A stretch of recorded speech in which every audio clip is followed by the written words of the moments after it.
કંકુ બહુ ભોળી છોકરી છે. એની ફોસલાવીને કોઈએ એની પાસેથી ફાઇલ હડપી લીધી, બસ એટલું જ સાહેબ. જુઓ, તમારી ભાવના હું સમજી શકું છું જોશી સાહેબ, પણ અદાલતમાં પ્રૂફ ચાલે છે. ભાવના અને લાગણીની કોઈ વેલ્યુ નથી. અને કંકુએ બધા જ પ્રૂફ સામે લાવીને મૂકી દીધા છે કે આ ફાઇલ અને એના પૈસા. કવર સાહેબ, કવર. ત્યારે એને ખબર નથી કે એ કવરમાં પૈસા છે. એ જે હોય તે, પણ એમાં પૈસા તો હતા જ ને. અને આ તો મારા હિસાબે ક્લિયર કટ બ્રાઇબનો એટલે કે લાંચ લઈને ડેટા દેવાનો કેસ છે. આ અમિત કારગાર એ જ છે ને કે જેણે શ્રીની સામે કેસ કર્યો છે? અને શ્રીએ પણ પોતે જ કહ્યું છે કે કંકુનામાં કાંઈ વાંક નથી. હું હજુ પણ કહું છું તમને, મને નથી ખબર. તો કોણે? તારી બૈરીએ રોકડી કરી? કંકુનામાં કોઈ વાંક નથી. એ નિર્દોષ છે. નિર્દોષ તો હું પણ છું, તેમ છતાં પણ તારી સાથે ગધા મજૂરી કરું છું ને. બોલ, કોને વેચી ફાઇલ? હું હજી પણ કહું છું, મને નથી ખબર કે ફાઇલ કોણે. બોલ, કહીશ.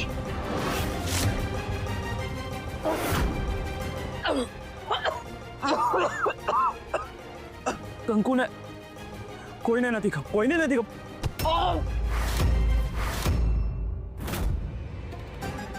હજી એ જવાબ યાદ રાખજે. 24 કલાક છે તારી પાસે. કાલે કમિશનર સાહેબ આવે છે, એની પહેલા બધું સાચું બોલી નાખજે, નહીં તો એ તારી એવી હાલત કરશે કે તું મોતની પણ ભીખ માંગીશ અને હું તને મરવા નહીં દઉં. યાદ રાખજે, 24 કલાક છે તારી પાસે.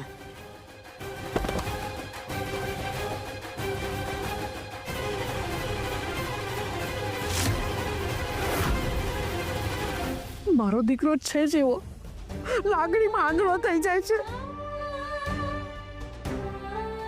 આ છોકરીની પાછળ આંધળો થઈ ગયો છે. એક વખત બહાર આવે ને એટલે હું એની આંખ ખોલીશ. કંઈ પણ કરો સાહેબ, કંઈ પણ કરો, પણ મારા દીકરાને જેલમાંથી બહાર કઢાવો. કોર્ટમાં જાઓ, જે કરવું એ કરો, પણ મારા દીકરાને જેલમાંથી બહાર કાઢો. હું જામીનની અરજી કરું છું અને કોશિશ કરું છું કે જલ્દથી જલ્દ શ્રી બહાર આવી જાય. અને પરિણામમાં થોડોક સમય લાગશે. સમય જ નથી ને મારી પાસે સાહેબ, સમય નથી મારી પાસે. તમને ખબર છે કે અમારા છોકરાની હાલત કેવી છે? તમને સમજાય છે કઈ? મારા શ્રીને જેલમાંથી બહાર કાઢો સાહેબ, મારા શ્રીને જેલમાંથી બહાર કાઢો. એવું તો ત્યારે જ બને બેન કે અમિતની ખોવાયેલી ફાઇલ એને મળી જાય અને એ કેસ પાછો લઈ લે. હું જામીન માટેની પૂરી કોશિશ કરીશ અને દિવાળીની રજા પડે એ પહેલાં જ કેસ આપણા ફેવરમાં હશે એવી હું પૂરી કોશિશ કરીશ. પ્લીઝ સાહેબ. આવો વકીલ તમારો. મને કઈ નથી સાંભળવું. તમે મને કહેતા હતા ને કે તમે કઈ પણ કરીને શ્રીને જેલમાંથી બહાર કાઢશો. હવે મારી એક વાત સાંભળી લો. દિવાળીમાં મને શ્રી ઘરમાં જોઈએ. જો લક્ષ્મી પૂજન વખતે શ્રી ઘરમાં નહીં હોય તો મને શોધવાની કોશિશ પણ નહીં કરતા.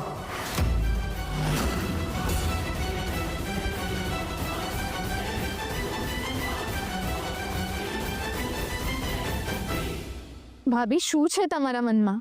કઈ રીતે શ્રી જેલમાંથી બહાર આવશે? ભાભી, તમને પૂછું છું.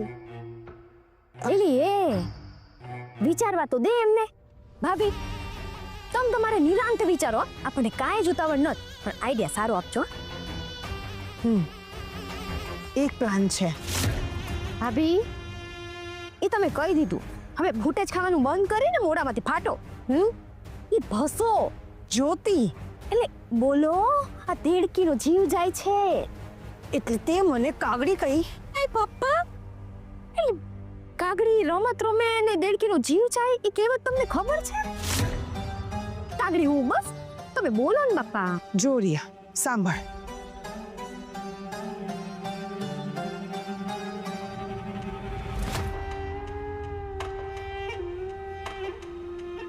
એટલે શ્રીભાઈ આખે આખા તારા.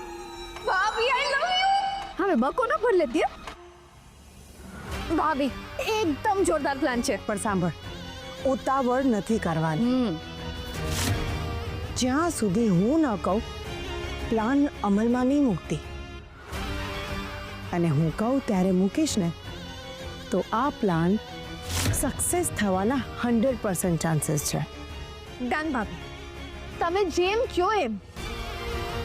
બસ ભાભી, હવે હું તમારી દેરાણી બની જાઉં એ તમારા હાથમાં છે. અરે તું તો ક્યારની મારી દેરાણી બની જ ગઈ છે. બસ હવે ઓફિશિયલ થવાની વાર છે. હા.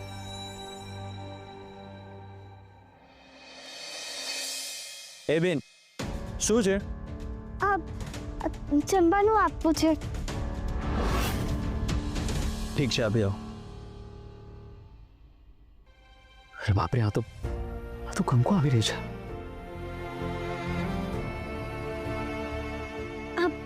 નાના શેઠ, હા હા હા, બોલ કંકુ.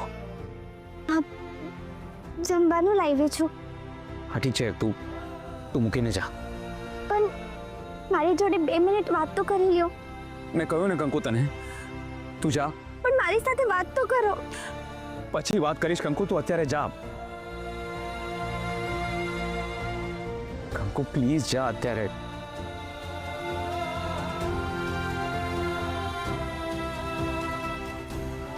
આ બાવડી, કંકુ, શું થયું કંકુ? તને તો કઈ નથી થયું. એ તો મેં ખોટું નાટક કર્યું. તમે મારી બાજુ નહોતા ફરતા ને એટલે માફી હો. તમને આટલું બધું કેવી રીતે લાગ્યું? આ બધું જોઈને મને ચિંતા થઈ, એટલે જ તમે મારી બાજુ ન ફર્યા ને. કંકુ, હવે તું જા. પછી પેલા મને તો આટલું કેવી રીતે લાગ્યું? પોલીસ વાળાએ માર્યું?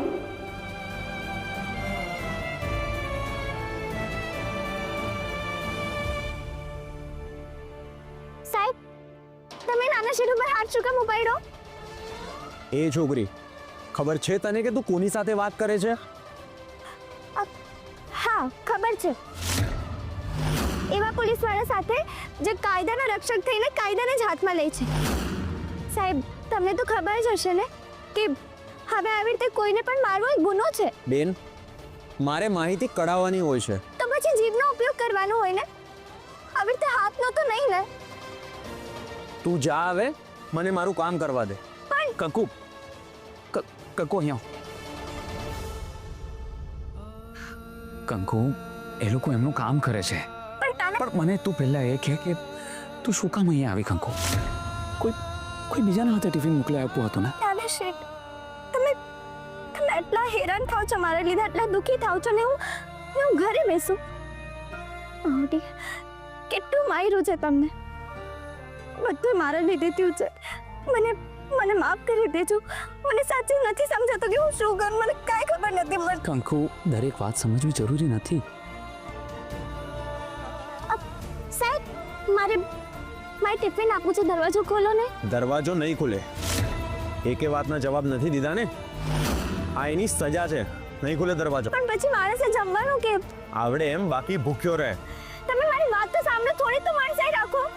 નાના શેઠે કાંઈ નથી કર્યું. કંકુ, મારી વાત સાંભળ. પણ જમવાનું આજે મારે નથી જમવું. કંકુ, તું જા. એવું કેવી રીતે ચાલે? પણ કંકુ, નાના શેઠ, બેસો જમવા. બેસો.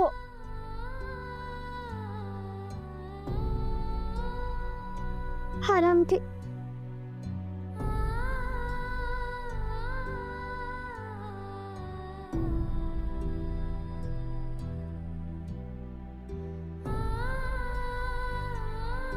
હાલ્યો.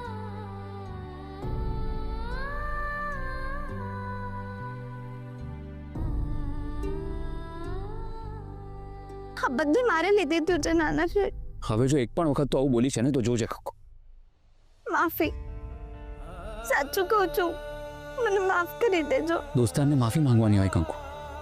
અરે એક ખોટું કરે તો બીજો ભોગવે એને દોસ્તી કહેવાય ને.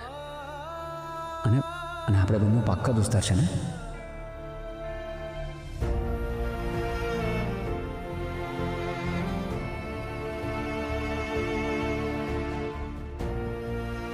ઉતાર્યું.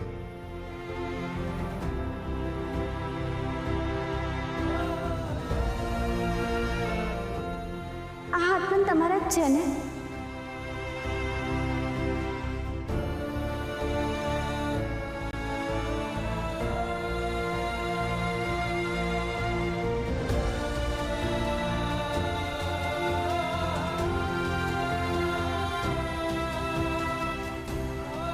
કંકુ, પેલો માણસ જે ફાઇલ આપવા આવ્યો હતો, તને તને એની કોઈ વાત યાદ આવે છે?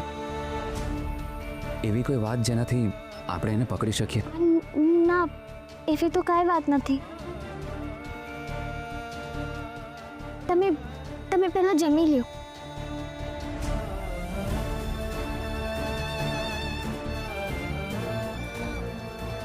તું પણ જમી લે ને કંકુ. ના ના, હું ઘરે જઈને જમી લઈશ. પાક્કું? હા, પાક્કું. દોસ્તારના સમ કંકુ, તું તો આમ જમવાનું મૂકી દઈશ તો કેવી રીતે ચાલશે? જો કંકુ, હું અહીંયા અંદર છું. મને જામીન ક્યારે મળશે કે પછી મળશે કે નહીં એની કોઈ ખબર નથી. એટલે હવે ફાઇલ શોધવામાં તારે મને મદદ કરવાની છે. તો એના માટે શરીરને પણ સાચવવું પડશે ને? અને કંકુ, મનથી નબળું નથી પડવાનું. આપણે ગમે એ કરીને એ ફાઇલ પાછી લાવવાની છે. હા, ને જેને પાપ કર્યું છે ને એની સામે લાવવાનું છે.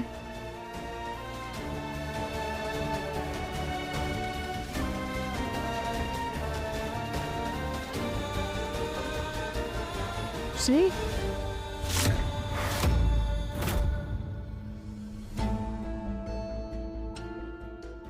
શ્રી, આપ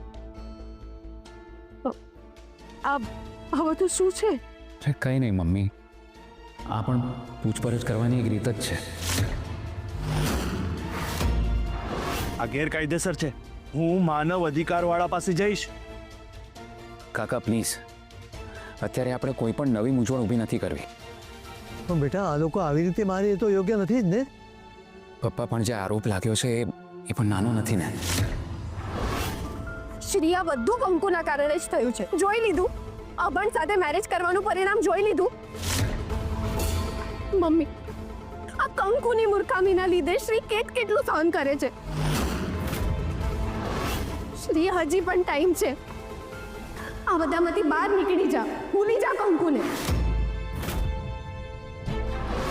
એને જે ભૂલ કરી છે એનું પરિણામ એને ભોગવવા દે ને. તારે શું કામ મહાન બનવું છે? મહાન નહીં, એ મહાકાય બનીને પોતાની ધર્મપત્નીની ઢાલ બનીને ઊભો છે. કાકા, આ બધી વાતો છે ને ફક્ત ચોપડીમાં સારી લાગે. અમારો શ્રી આ ચોપડીમાંથી સંસ્કારો વાંચી વાંચીને મોટો થયો છે. રિયા, સમય અને સ્થળનું મલાજો રાખીએ ને તો સારું. પપ્પા, કોઈએ કંકુની સરળતાનો ગેરલાભ ઉઠાવ્યો છે અને ફાઇલ લઈ લીધી. મને ખબર નથી કે એની કંકુ સાથે દુશ્મની છે કે મારી સાથે. પણ એક વાત તો નક્કી છે પપ્પા, જ્યારે પણ હાથમાં આવશે ને મારા, હું એને છોડીશ નહીં. મેં આજ સુધી કોઈ દિવસ કોઈની સાથે દુશ્મની નથી કરી, પણ જેને તારા આવા હાલ કર્યા છે ને એ જીવનમાં મારો સૌથી પહેલો અને છેલ્લો દુશ્મન હશે. શ્રી, કંકુ સાચું કહે છે? કોઈ કે કંકુ પાસેથી ફાઇલ લઈ લીધી કે કંકુએ સામે ચાલીને કોઈકને ફાઇલ આપી દીધી?